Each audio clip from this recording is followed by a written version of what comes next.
Welcome back to the Relief Retreats by the Holistic Business Network and Feel Well Magazine. I am so excited to be here with one of our most esteemed members of the Holistic Business Network, Kate Zapata. Wow, thank you for that introduction. How are you feeling today, Kate? I'm feeling wonderful. Thanks for having me here. I'm super excited to talk about all the things that you do, because you talk about something that I'm very fascinated and intrigued by, which is gut health and all the chronic issues that we have going on. So let me tell you why I'm intrigued by this before we even get into it, right? I am intrigued by this because we all have a gut. We all have a stomach. Yes. We eat. We know the food goes in there somewhere, but we don't know exactly what happens when it goes in there and why it comes out. So I was very intrigued to learn that one of the first things that form in our bodies when we are coming to be, babies getting ready to come alive is the gut. So I'm fascinated by the work that you do, and I want to know more about it so that you can help me have some real-time relief. Yes. I need relief, girl. For sure. So tell me, what do you do with the gut? So I focus on helping women get through their gut issues.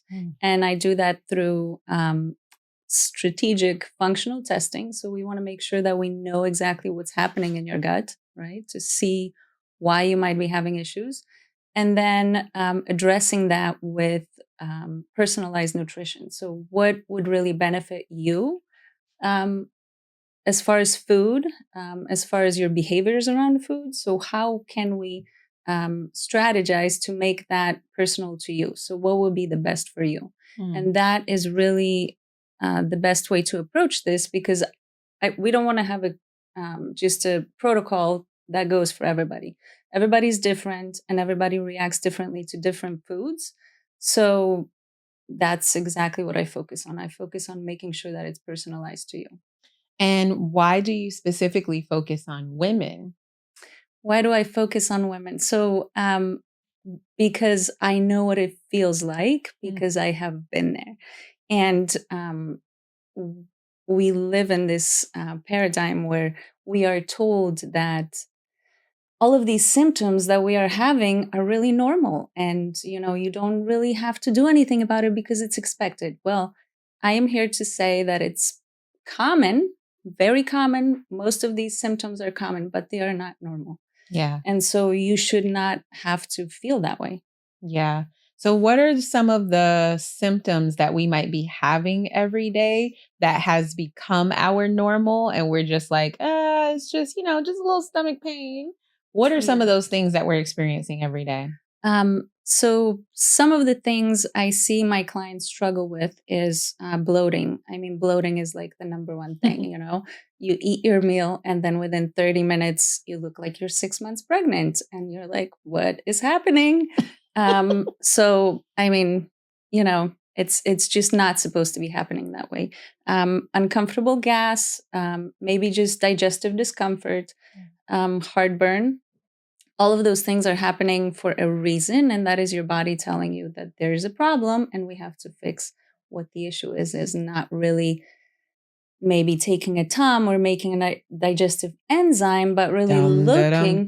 Yeah, exactly. Looking to why that's happening. What is causing all those issues. So heartburn can be linked to our gut? Yes, it is actually. So I think the common misconception is that heartburn is actually caused by too much acid, right? Because we want to counteract the acid and bring it down. It is actually well documented that 9 in 10 people that experience heartburn actually don't have enough acid, and that's why they're experiencing it. What? Mind blown, yes. Kate, that's not what the commercials say that I saw growing up. It isn't. And you see how I relate? Dum, da, dum, dum. It isn't, but that's exactly the reason why I want to make sure that this knowledge gets out there. And we don't rely on those things, on Prilosec or Tums, and not to name, Right. specific products, but it's not going to help you. Long term, you're not going to get rid of those issues by doing that. So you said we need the acid. Yes. Is that so? The acid, of course, we need the acid. Acid breaks things down. Yes. That's exactly. I mean, it makes so much sense when you actually think about it. So digestion doesn't, where do you think digestion starts? Let me ask you this. Okay. Where do I think digestion starts? Yeah. Prior to this conversation, I would have said digestion. Oh, I know. I was going to say digestion starts in the gut, but digestion starts in the mouth, right? Very close. Okay. Very close. So digestion actually starts in our brain because it is sufficient for you to actually just think about a food and start producing digestive juices, right? So whether that's salivary juices or juices in our stomach, it just requires a thought. So things like smelling your food, looking at your food, really help us with our digestion. And I think most people are like, what? That's nonsense. But it actually does help us. So they are there for a reason. And they that. raise your, they don't raise, we raise the acid level, but we want that acid to be really low pH. So it to be really strong, right? So the stronger the acid, the better we're digesting. So things that, for example, would impact your acid production, right? We're all used to this. It's 8 a.m. and you have to be at your kid's school by 8:30, and you're just gonna grab a, I don't know, a protein bar, let's just say that, or a shake, jump in the car and eat while you're driving. Well, that is really not an ideal scenario, because in that state, you are more in a fight or flight or freeze state and not in the rest and digest. So that is probably like the most important thing, is to make sure that we're eating in a calm state. Eating in a calm state, relax. So this is a perfect opportunity to learn some things to make sure that we are, approaching our meals in that way, in a relaxed state. Are you looking for a community focused on making holistic health and wellness the mainstream choice for health instead of the sick pill-popping solutions those other guys are always pushing? At the Holistic Business Network, we're focused on bringing holistic health and wellness businesses like yours to the top of everyone's minds, even when they're not feeling their best or just want to feel better than they already do. Our community is focused on holistic health getting to the masses, to make sure you're doing all of the right things in your business to become more visible to the people who desperately need you. Check the links in our description to see how our visibility analyzer rates your business's ability to reach your target audience. In just a few simple questions, we'll be able to see why you're not reaching the people who need you and how you can reach more. I guarantee these couple of questions are going to shift the way you think about visibility and completely change the trajectory of your holistic health and wellness business. It's time for businesses like yours to take their rightful place and heal the world. Now let's get back to the message. I have not had a relaxed meal all week. As you're speaking, I'm thinking about that. I have not had a relaxed meal all week. And I do enjoy, my husband says something interesting about me and food. I like to eat beautiful food. Like, I like my food to be beautiful and colorful. Yeah. I buy bowls where it looks good. It looks nice inside. So if I'm going to eat a salad, I will love to eat the salad, but I want it to be pretty and have like a little flour on it. Yeah. That's good. That does help too. Yeah, it's, but I haven't had a relaxed meal all week. And so it says something about the space that I'm in right now.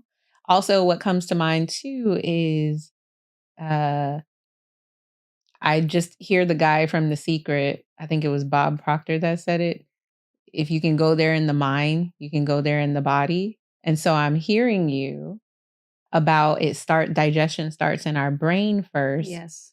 And it's another reason to be mindful about the things that we do and how we live and operate our lives. Very much so. I This agree. is really good. Okay, so tell me something else that's good. I'm really having like shocking moments here. I'm having so much fun. Tell me something else that I probably didn't learn or don't know about my gut and how it's affecting my body and my overall well-being. So, just a fun fact, about 70% of your immune system is actually located in your gut, right? So, if we are thinking about getting sick a lot, or maybe even autoimmunity, we want to make sure that we're starting with the gut. We want to start thinking about what is possibly happening in our gut that could be triggering those things. And I'm not saying that it ever only is that gut is the only issue, but it is a big part of it. So I would say that would be the first thing that you would want to start with. So that's, something that you might not know. In addition, we make 90% of our serotonin in our gut. So when people are thinking about their mood and how they feel, we want to be thinking about our gut and how we can optimize the function of our gut. Yeah, so 90% of our serotonin Yeah, is in the gut. yeah. So would that explain why when I did make the discovery, most of my life I've been like an emotional eater? I Yeah. don't know. I'm thinking about that correlation. I'm pretty much an emotional eater, and especially when my cycle is coming on. Yeah. Oh, I'm like really an emotional eater. It doesn't matter if I'm in a great time in life. Hmm. And so I find that many people are emotionally eating. Yeah. What do you think about that? Uh, yeah, there's definitely something to it, but I think I would go even a step further is that because of the way we nourish ourselves, that can really determine our relationship with food and what we crave and, Yes. you know, when we want to eat in the specific situations that we would Yeah. want to eat.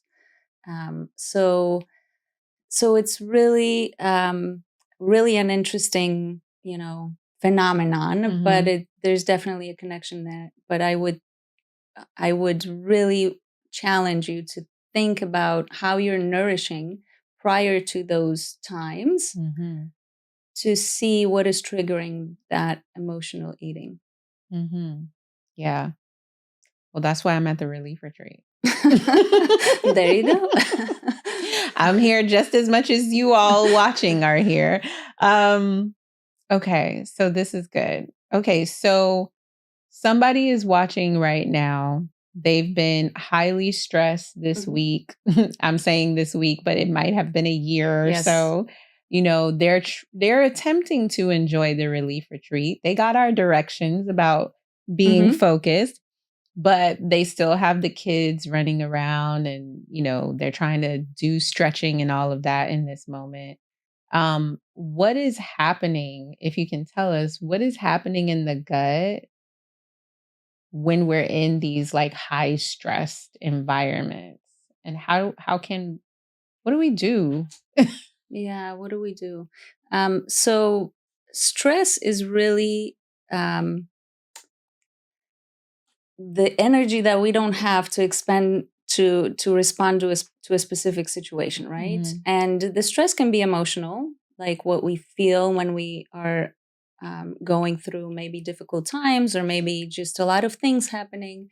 But stress can also come from undernourishing. So the number one thing I would say to everybody to make sure we properly nourish, right? So we're waking up in the morning and we start our day with food instead of skipping food. I know fasting is really big right now, and people do want to kind of reap the benefits of fasting. But for women, it is not as beneficial as it would be for men, and specifically when we already have issues. Right. So it might be one thing to fast if you're in a really healthy state metabolically and just overall you're healthy. But then when we do have those times when we're not feeling our best, it is really important to nourish our body, because we have to provide our body with the energy that it needs to respond to this stress.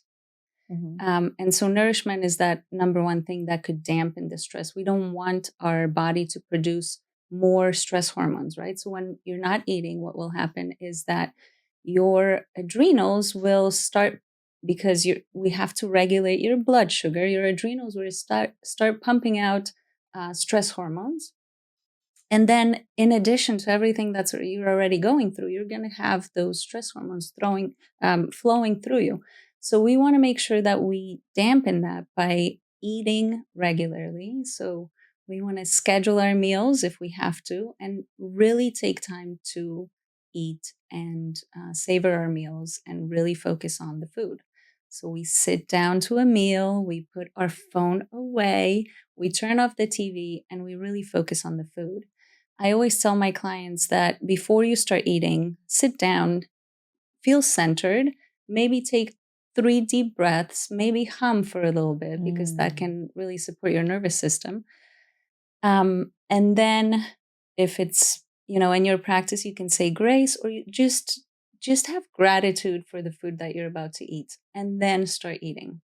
And that can really help, with making sure that the food that we're taking in is really digested properly. When you say nourishment, nourishment is a part of that whole process, right? Yes. That you just described. And then, so what type of nourishment should a woman be placing inside of her body that she's actually eating? Yes. So, even though I know it's different for everyone. Yes. So it would be different for everyone, but there are obviously some principles to make sure that, we're all getting what we need. So I want to make sure that every woman focuses on protein. So eating plenty of protein in all of our meals. So that's what our meal should be structured around, is protein. We want to start with anywhere between 25 to 35 grams of protein. And there's caveats to that, but let's shoot for, let's say, 1 gram of protein per 1 pound of ideal body weight that, we want. So 1 gram of, let's say, if we're weighing 130 pounds, we're going to be eating 130 grams of protein per day. And then we want to split that into the meals that we're having. And it's not as easy as you might think, because if you eat, for example, 2 eggs in the morning, what do you think the content of protein is in that? I have no clue. I am horrible with protein. It is 12 grams of protein. So it's less than half of what we really need. And so while eggs are an excellent source of protein, it is not a sufficient amount just to eat 2 eggs and a toast in the morning. And we really have to do better, include more than that. Protein is a struggle for some people, right? We fill up on a lot more of the carbs. Yes. Now, can we get protein? What are some of the places that we can get protein from? All right. So good sources of protein, any type of animal product is a good source of protein, because it's the easiest for your body to assimilate it, right? So we digest it the best. It's just the best for us. Your body can use it pretty easily. So any type of animal product, so I would say meats are probably the highest. Bone broth, for example, that's also an animal product, but people kind of overlook that. Eggs, dairy, Greek yogurt has an excellent amount of protein. Eggs, I already mentioned. Kate, you're mentioning a lot of things that people seem to be running away from these days. Yes, I realize that. And I want you to hone in on that for us. You're mentioning things that throughout history. Mhm. We've been known to eat and our bodies have been known to do well with. But in this day and age, a lot of people are saying, like, oh, my body does not do well with that. Like me, for example, and I bring this up for a reason. Me, for example, I am not the best meat eater. Yeah. You will hear me say it all the time. Meat is not my friend. It makes me feel, ugh. It makes me feel wonky. Dairy makes my eczema act up, like Mhm. all of these different things. But that is a problem with my. That is your problem with your gut, and not really. It's the environment that is the issue, and not the food. So that you would probably have to look into why you're not able to properly digest it or break it down, that it's causing those issues. How would I look into it? So functional testing is probably the best way to go about it. I do a test called AGI map, and it has a lot of markers for what your microbiota looks like. So, what are the bacteria in your gut?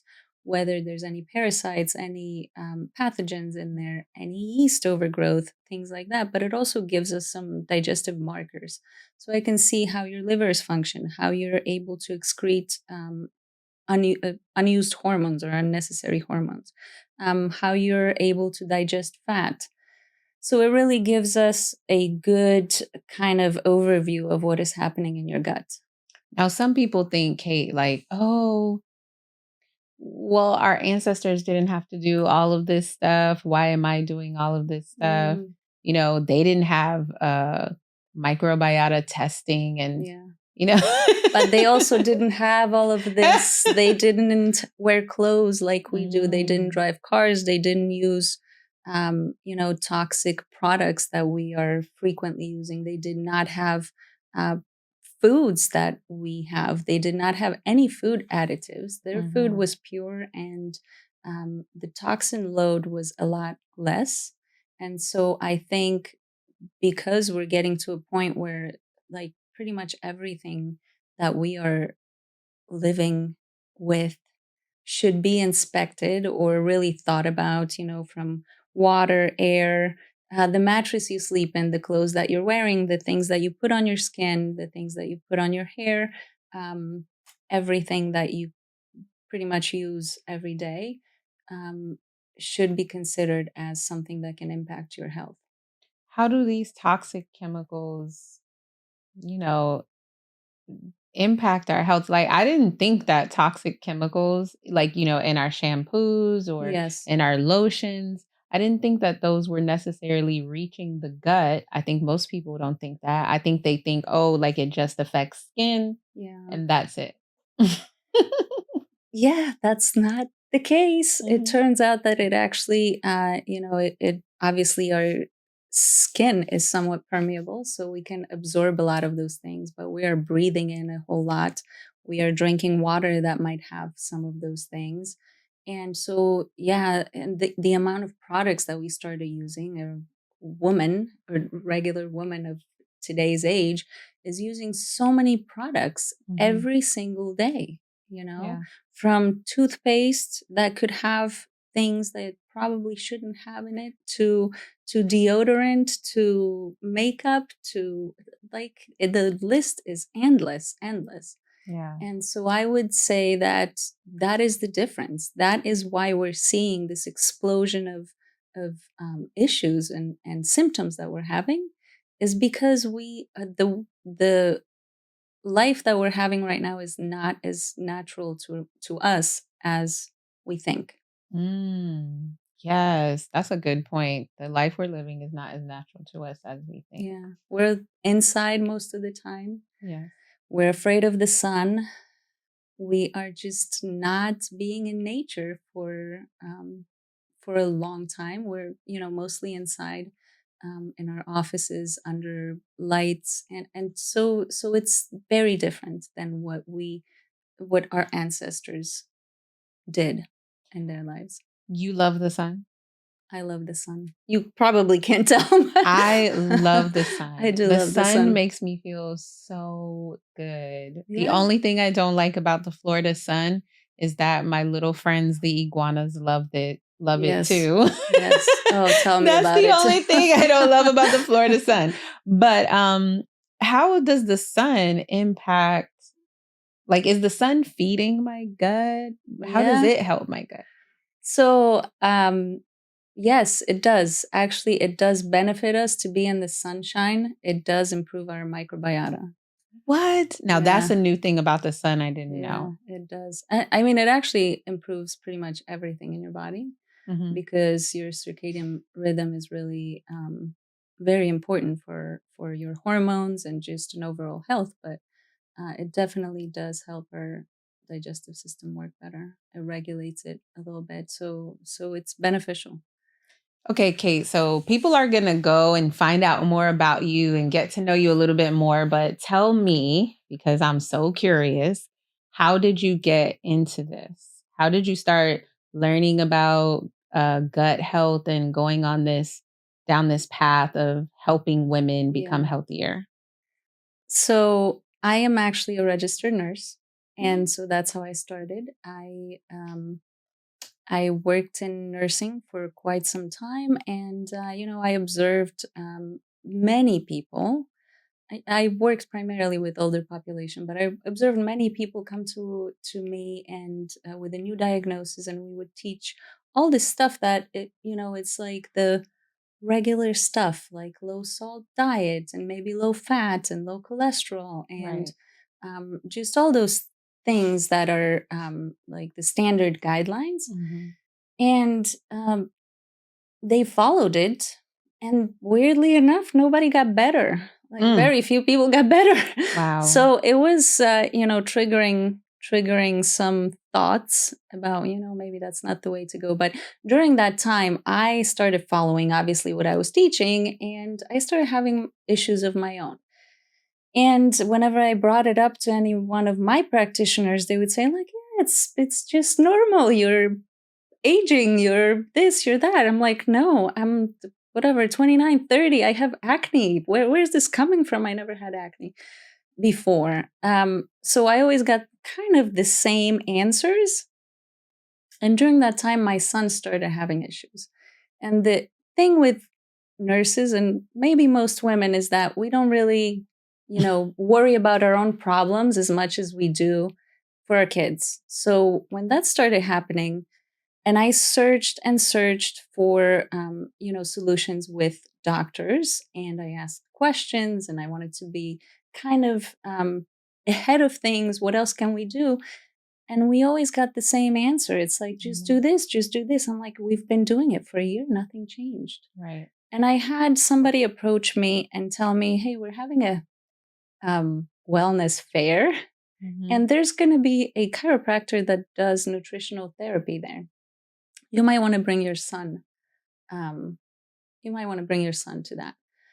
I said, at this point, I don't care what it is. I just want him to feel better. And so we came. He did a couple testing. It was actually muscle testing, which kind of sounds weird. Mhm. But he did a couple muscle tests, and he's like, you have to come to my office and we can figure it out. I kid you not, within 2 weeks, there was improvement. I'm like, Mm. how is this possible? Yeah. That not one of the doctors I went to, and we went to specialists, had mentioned anything about this. And Right. so when we went back and I spoke to this doctor, the chiropractor, he told me, oh, read this book, read that book, and you will kind of understand what is happening. And I started reading, and, my eyes were just like opened to like a whole other level of Yeah. what is happening with our food and just what we should be eating, what to focus on. And I never looked back. I'm so glad you shared that story, because that is literally why we are here. There are people who keep getting that response. And so we feel destined to this path of, or this journey of turmoil, of anxiety, of, sadness around our health, and think like, oh, this is just the way life is Yes. supposed to be. This is how I'm supposed to experience it. And it's just not true. It's not. So It's not. that's why holistic health and wellness Yeah. practitioners and professionals are so vital And I'm so passionate about y'all. Yeah. Because it's like the way that we are going to feel Yes. well and heal everyone. So, I know we can't talk about all the things here, but I just want to say thank you. Continue Of doing what you're course. doing. And it was truly a pleasure having you today. I know you didn't come empty handed.